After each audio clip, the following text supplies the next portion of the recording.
Welcome back. If you guys are new here, my name is Daniel. I'm a photographer and videographer, video editor based in Thailand. I got tons and tons of love and support on my most recent video, so thanks a lot, guys. It really means a lot to me. I've had a lot of people messaging me on my Instagram complimenting me in terms of editing and asking some questions about how I edit and stuff like that. So I thought, why not make a video about it? So I'm going to teach you guys how to basically put yourself in a great position when it comes to editing a big photo session. Teach you how to get a very good base preset or good starting point. You can use that to apply that to the rest of your photo shoot, and then it's very simple tweaking here and there, and it's going to save you a lot of time in the editing. So let's hop into Lightroom. So we're in Lightroom right now. I've got a couple of photos for us to choose from.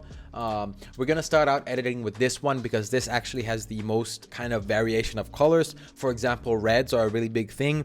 I believe this is kind of a better way to approach it, because if I were to start out editing this photo right here, where you can see basically it's only black, we might be messing around with the HSL color tab, and we might make something like red look a little bit strange in this background here, because a color like red is important because it is part of your skin tones. So that's just something to consider. You don't have to follow this. I do like to have my colors be kind of representative of what they look like in real life. Obviously, they're not exactly the same. I do edit my photos quite a lot in terms of color grading and whatnot, but I still do want it to kind of not completely change the color, because I like that kind of almost clean kind of aesthetic, if you understand what I mean.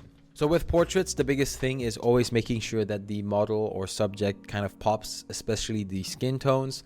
And as you can see right now, I feel like this white all around her is a little bit overwhelming. I also do want to crop it a little bit. I feel like there's too much negative space on the right here. Now that we got the cropping done, it's time to move on to your basic corrections. Usually what I'll do is, straight to exposure. I kind of want the model's skin to pop a little bit more, especially the hair here. It's lacking a little bit of detail. I think it's a little bit hard to see. So I'm just going to bump up the shadows a little bit. That looks pretty good, but it looks a little bit bright. So I'm going to just bring down the overall exposure. That looks good. Image is also looking a little bit flat, so let's bump up the contrast a tiny bit. 35 is actually a lot. I'd say around 20-ish is what I like. Then we got the presence, which is kind of like things like texture, clarity, dehazing and whatnot, vibrance and saturation. I tend to bump up the clarity just a tiny bit. Some people actually prefer to kind of bring the clarity down, and that's this very nice soft dreamy look. Obviously this is a little bit extreme, but you can kind of understand. I tend to leave these alone. I don't touch them too much. I like to use the clarity and texture more so for things like cars, motorcycles, and landscapes. I feel like that adds a lot. You've got to be very careful when you're using these sliders when it comes to skin and whatnot, because bumping up the texture and clarity is going to bring out a lot of the imperfections in the skin.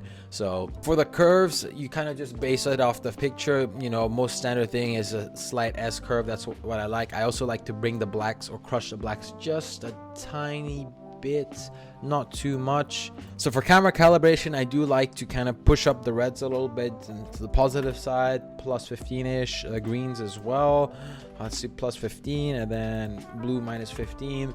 And I feel like it kind of brings out a little bit of orange, more orange in the skin tones. But I do like when the model's skin is a little bit more on the kind of like tanner side. I feel like a clinical white looks a little bit ghoulish sometimes, but that's just a personal preference, not trying to hate on anyone. A lot of this is literally just messing around and seeing what you like, what looks good. You don't really have to get this down to the science. There's a lot of things that I don't fully understand, but you learn from kind of examining what a slider does. You move it a little bit and see how it reacts. We're at a pretty good point. It's kind of popped the oranges a lot more in the model skin. It looks a little bit uneven and whatnot, so we're going to go to our HSL and color, and then kind of just adjust the overall settings from there to try and really nail the skin tones. I think that's the most important one. So obviously we're going to play with our orange and reds. I always find that a more reddish, or leaning the orange and red to the left, is a little bit more appealing than the right, because when you bring it to the right, you kind of get that yellowish skin tone, which makes them look a little bit sick. It looks a little bit more unnatural. I feel like this orange is a little bit more, this orange red is a little bit more, feels a little bit more natural, because we're so used to seeing this teal and orange. So this little bit more reddish orange skin looks a little bit, to me, more flattering than a yellow skin tone. Then we're just going to play around with yellows, see if it does anything. Nothing really going around with yellows, so we leave that. Greens, nothing really, so we leave that. I'm sure the blues and aquas. The sign in the background is looking a little bit more on the teal side. I feel like it's a little bit distracting, so we're going to bring that to a nice, more calmer blue, deeper blue. Purple, it's affecting the sun a little bit. Let's do that. Just get it so it's a little bit more muted. Saturation, now this is also important. Usually what I like to do is kind of bring down the reds a little bit in the skin tones, because reds are usually where the blemishes are. You know, if you got any kind of like pimples or skin irritation, it's usually a red color. So bringing down saturation kind of hides it a little bit, but you don't want to bring it too down because a lot of lips are red. So if you kind of, you know, bring out the reds, again, it looks like they're sick or something like that. So I'll just bring it down a tad bit. And I do find that the orange, bumping up the orange, is quite nice. Luminance, this is also great. You know, it kind of changes the brightness, how much detail is in a color. So I always like to put the luminance for skin tones, red and orange, up. That way, as you can see now, just with a little bit of color HSL, I feel like the model's skin really pops. It's really shining. It looks actually quite nice. I think that the rest of the things we can kind of leave as is. I don't see much reason to play around with it. So yeah, that's basically it for the general settings that you will apply to all your photos. So I'm not gonna go over brushes and masks and whatnot, because you know, that's a completely different ballpark. That really depends on the photo you're taking and what you want to do. So now we're just gonna focus on correcting the other photos that we applied the settings to. So we've got this dark image here. As you can see, it is definitely too dark. I feel like the background and the hair just kind of blends together. So we're just gonna bump up the shadows until we get some detail on the hair. That looks quite good. This, for example, might be a place where you want to use a mask, but personally, to keep this short, I'm not going to.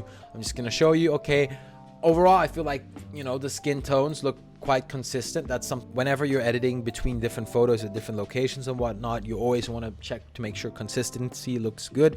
As you can see, I feel like these are close enough. Of course, we can't make them 100% perfect because, you know, different lighting, different background, light is refracting from off of different colors and all that. Just try to get it as close as possible as you can. So I feel like this is already a quite good, you know, point. Maybe I would make it a little bit colder or a little bit warmer. It really depends on your style and aesthetic you're going for, but for me personally, I feel like I would be pretty happy with this. All right, next photo. Obviously, we want to straighten this out. Yep, that looks good. I feel like once again the hair is very, very dark, so let's just bump up the shadows a little bit, not too far, and I feel like that's quite good. As you can see how easy it is, we save so much time. Literally takes me like 5 seconds, 5-10 seconds to get a great portrait. Of course, maybe you feel like the red is a little bit too strong in this photo, so we're just gonna tone down the saturation on that. Looks a little bit better in my opinion, and there you go. You know, it's been 30 seconds, we already got another photo done. So now we're moving on to our next photo. Same settings and whatnot. I think we would just start with bumping up the entire exposure because it's quite dark. Now that I feel like the model's at a okay kind of exposure level, we're just going to bump up the shadows, and then there we go. I feel like she's looking a little bit on the yellower side, so we're going to get our saturation and decrease the orangeness and decrease the red a little bit. And after, you know, playing around with the red and orange hue, saturation and luminance, I feel like we've got our skin tones to where we want them to be.